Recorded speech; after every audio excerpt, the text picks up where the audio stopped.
យើងសូមរំលឹកឡើងថាក្រមងារអង្គការគឺផ្ដល់ជូនអ្នកដែលមានគុណសម្បត្តិស្នាដៃ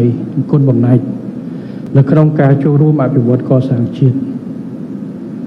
ហើយរៀបចំតាំងពីឆ្នាំ1995មកយើងមានរយៈពេលយូរកិច្ចការទាំងអស់នេះ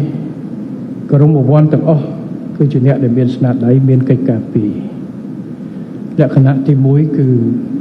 អ្នកជោគជ័យដែលខិតខំបានពីការតស៊ូនៅក្នុងការទទួលជោគជ័យខ្លួនឯងយើងអាចនិយាយបានថាក្រមប្រព័ន្ធអង្គការ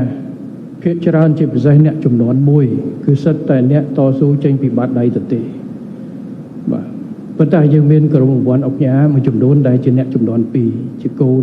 ជាចៅដែលចាប់ផ្ដើមធ្វើ business ធ្វើធុរកិច្ចពីចំនួនដែលពុកម្ដាយបានតស៊ូហើយ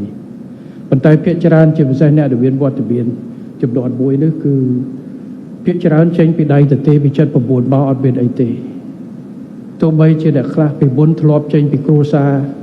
អភិជនគ្រួសារអ្នកធុរកិច្ចក៏ដោយប៉ុន្តែអពតយកអស់ហើយយ៉ាងច្រើនចេញមកនៅសល់មានសល់មាសសល់អីទិញទួចយកមកជាដើមទុនប៉ុន្តែតស៊ូក្នុងរយៈពេល40ឆ្នាំនេះបានទទួលការរីកចម្រើនគ្រប់ខ្លួនមិនត្រឹមតែរីកចម្រើនតខ្លួនទេប៉ុន្តែរីកចម្រើនទៅដល់អ្នកដទៃបណ្ដៃថាការរីកចម្រើននៅក្នុងធុរកិច្ចនិងជោគជ័យនៅក្នុង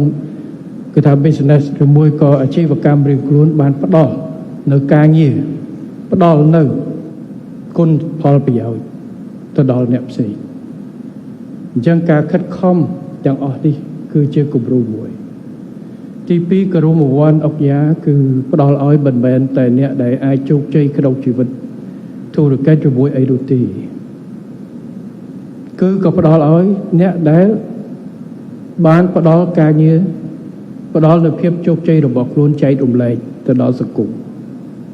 តាមរយៈការចូលរួមការកសាងសមិទ្ធផលសង្គមផ្សេងកសាងវត្តអារាមកសាង